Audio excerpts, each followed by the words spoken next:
तुम्ही एखाद्या अवघड परिस्थितीला तोंड देताय का? तुमचं म्हणणं तुमच्याच व्यक्तींपर्यंत पोहोचत नाहीये असं तुम्हाला वाटतंय का?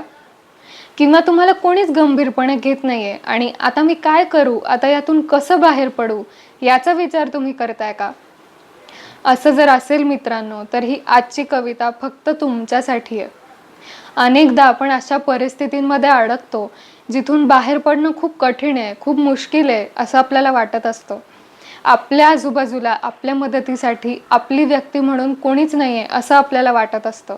अशा वेळी तुम्ही स्वतःसाठी स्टँड घेणं खूप महत्त्वाचं ठरतं.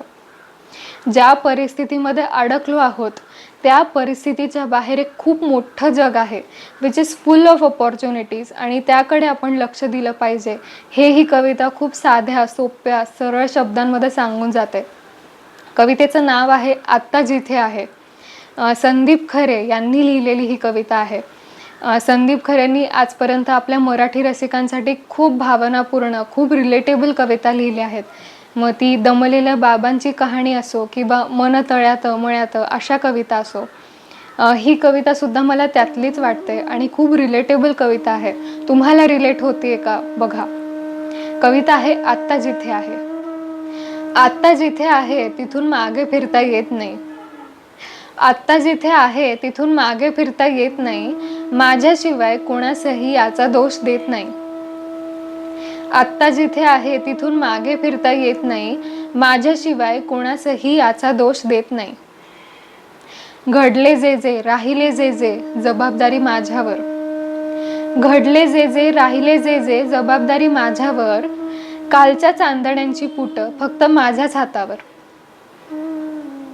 आपण आपली द्यावी साद आणि झाकून घ्यावे कान. आपण आपली द्यावी साद आणि झाकून घ्यावे कान. इतके सोपे कळत नाही त्याचा ठरलेला अपमान.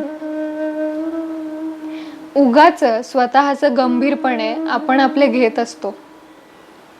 उगाच स्वतःचं गंभीरपणे आपण आपले घेत असतो. जाता जाता अर्थ कळेल खरे इतके सोपे असतो. जाता जाता अर्थ कळेल खरे इतके सोपे असतो. प्रारंभाच्या आधीपासून दूर अंत बघत असतो.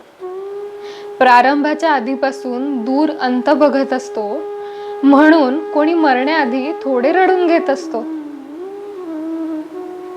वाऱ्यावरून गंधासारखा भिंगत भिंगत मोह येतो. वाऱ्यावरून गंधासारखा भिंगत भिंगत मोह येतो. नको नको म्हटले तरी ओंजळीतून उचलून नेतो. मग पायच होतात वाऱ्याचे अन हळूच जमीन सुटलेली. आयुष्यातून उठलेल्याची ओली चिन्हे उठलेली. चालण्यासाठी पायापेक्षा डोळे वापरायचे. चालण्यासाठी पायापेक्षा आधी डोळे वापरायचे. देव जाणे असले आम्हा कुठल्या जन्मी समजायचे. कळून सवरून पुन्हा पुन्हा असेच सारे घडायचे. कळून सवरून पुन्हा पुन्हा असेच सारे घडायचे. आपण फक्त शीळ घालत टोपीत पीस खोचायचे. झाले गेले असो आता बाद सारे शून्याकार. झाले गेले असो आता बाद सारे शून्याकार. आकाश चौकट नसलेले अन ढगासन नक्की आकार. आकाश चौकट नसलेले अन ढगासन नक्की आकार. अशी ही कविता आहे. झालं गेलं सगळं विसरून जा आणि चौकट नसलेल्या आकाशाकडे पहा आणि अपॉर्च्युनिटीज शोधा, त्यांचा लाभ घ्या, स्वतःसाठी उभे राहा. Take a call and move on. हेच ही कविता आपल्याला सांगते. मला तर ही कविता प्रचंड प्रमाणात रिलेटेबल वाटतेय. तुम्हाला ही कविता रिलेट झाली का? ही कविता आवडली का? हे तुम्ही नक्की कळवा. हा व्हिडिओ आवडला असेल तर नक्की लाईक करा, चॅनलला सबस्क्राईब करा आणि काव्यमनच्या पुढच्या व्हिडिओची नक्की वाट पहा.